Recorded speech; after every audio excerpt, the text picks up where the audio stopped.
PM किसान सम्मान निधि का यह बृहद कार्यक्रम काफी अरसे बाद फिजिकल रूप से संपन्न हो पा रहा है।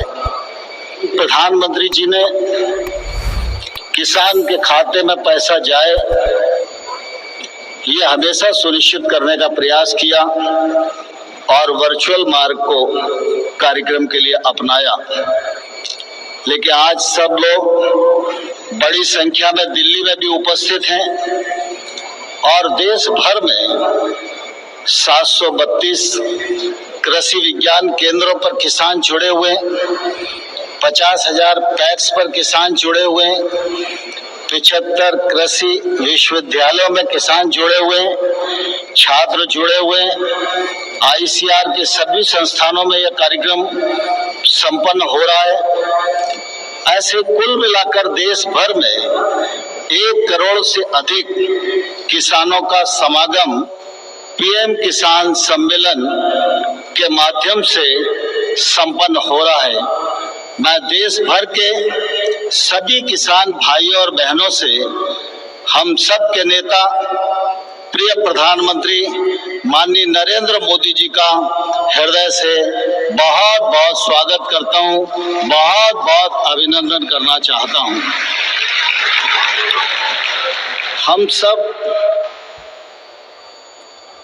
और सारा देश इस बात का साक्षी है कि आजादी के बाद अनेक सरकारें आई और गई, लेकिन जब निर्वाचन होता है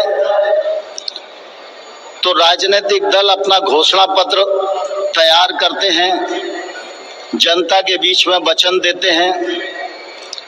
लेकिन हम सब जानते हैं कि 5 साल गुजर जाते हैं, घोषणा पत्र में कहा हुआ वचन पूरा नहीं होता। लेकिन हम सब के लिए गौरव की बात है, जब से प्रधानमंत्री नरेंद्र मोदी जी ने इस देश का कामकाज संभाला है तो घोषणा पत्र को पूरा करें, इस बात की तो प्रतिबद्धता मोदी जी की कार्य पद्धति में हमेशा रहती है। 100% घोषणा पूरी हो, इसके लिए वो समय समय पर निगरानी भी करते हैं।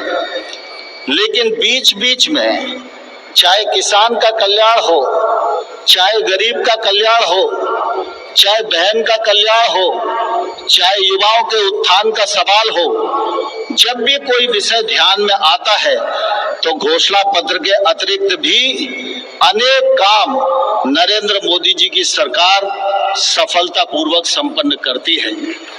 आप सब इस बात को जानते हैं कि प्रधानमंत्री जी ने पीएम किसान सम्मान निधि कार्यक्रम को सृजित किया, उसे सफलतापूर्वक क्रियान्वित किया। कृषि के क्षेत्र में सम्मान निधि किसान को मिले, यह मांग किसान की तरफ से कभी भी नहीं आई थी।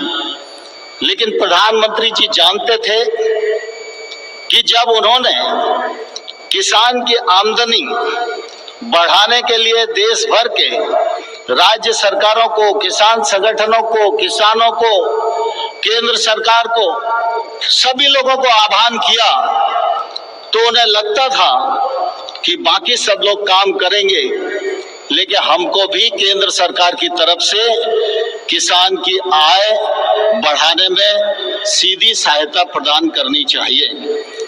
और दुनिया का सबसे बड़ा सीधा खाते में जमा होने वाला जो लाभ है वह पीएम किसान सम्मान निधि के माध्यम से प्रधानमंत्री जी ने अंतरित करने का एक सफलतम प्रयत्न किया। आज देश भर के 11 करोड़ किसानों को 2 लाख करोड़ से अधिक पर प्रधानमंत्री जी की उपस्थिति के प्रति कृतज्ञता ज्ञापित करता हूं। वहीं देश भर के करोड़ों करोड़ किसानों को हृदय पूर्वक बहुत बहुत बधाई देना चाहता हूं। यह योजना क्रियान्वित पारदर्शिता के साथ हो, यह आग्रह प्रधानमंत्री जी का हमेशा बना रहता है। इस को लेकर लगातार केंद्र सरकार राज्य सरकारों के माध्यम से शुद्धिकरण का प्रयास करती रहती है। आज हम सौभाग्यशाली हैं कि एक समय था जब देश के एक प्रधानमंत्री ये कहा करते थे कि हम दिल्ली से 100 रुपया भेजते हैं, गांव जाते जाते 15 रुपया हो जाते हैं। लेकिन आज नरेंद्र मोदी जी का यशस्वी और पारदर्शी जनता हितैषी नेतृत्व हम सब लोगों को प्राप्त है। टेक्नोलॉजी के माध्यम से मोदी जी ने यह सुनिश्चित किया है कि अगर हम एक किसान के खाते में एक साल में 6,000 रुपया जमा कराएंगे तो कोई दलाल नहीं होगा, कोई बिचौलिया नहीं होगा। अब 6,000 के 6,000 उसके खाते में जमा होंगे। यह सुनिश्चित करने का काम प्रधानमंत्री नरेंद्र मोदी जी के नेतृत्व में हुआ है।